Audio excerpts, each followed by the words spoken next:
Je reviens à la critique biblique, et il est évident que dans la Bible, dans le Pentateuque notamment, on soit dans la dualité, dans une forme de manichéisme d'une certaine manière. L'affaire d'Aquin et Abel ajoute à cette dualité, mais il y en a beaucoup d'autres. La dualité, par exemple, entre le Shabbat et les jours qui précèdent et qui vont suivre, entre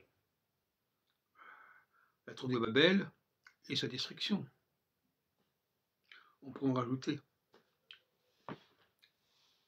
Ne pas voir ça, c'est d'être aveugle. Alors, cette dualité, elle a une dynamique intéressante, de toute façon. Si on ne se salissait pas, on n'aurait pas le plaisir de se nettoyer, de se laver. Il y a beaucoup de choses qu'on ne fait que parce qu'il y a des choses à corriger, à réparer. S'il n'y avait rien à réparer, rien à laver, rien à corriger, ça poserait un problème. Si tout était parfaitement en ordre, il y aurait quand même un problème. Vous ne trouvez pas? Et donc, on revient à l'astrologie septennale, qui, elle, est complètement marquée, d'après moi, par la dualité. La dualité entre le temps 0 et le temps 45.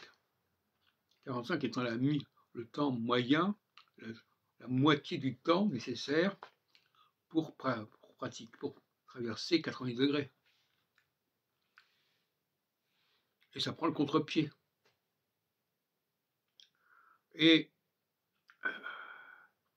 je crois que personne avant moi n'avait mis en avant cette dualité de manière aussi claire en astrologie et ailleurs aussi.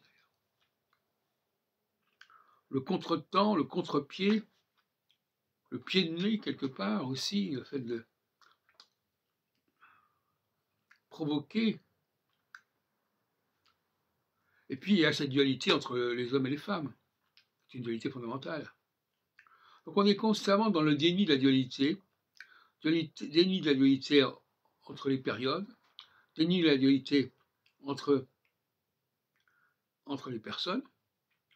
Et puis, il y a aussi un déni de dualité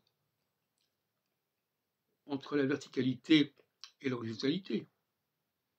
On devrait mélanger les deux. Absolument pas. Dans le monde juif, par exemple, il y a la verticalité des juifs qui sont remarquables, qui se font remarquer par leurs œuvres, et puis il y a l'horizontalité des juifs qui se veulent une communauté, un État parmi d'autres, avec tous les problèmes que ça pose actuellement, de l'antisionisme, de la guerre, etc. C'est une réalité, avant tout, horizontale. Or moi, personnellement, je suis pour une dualité entre le haut et le bas, et pas entre celui qui est à droite et celui qui est à gauche.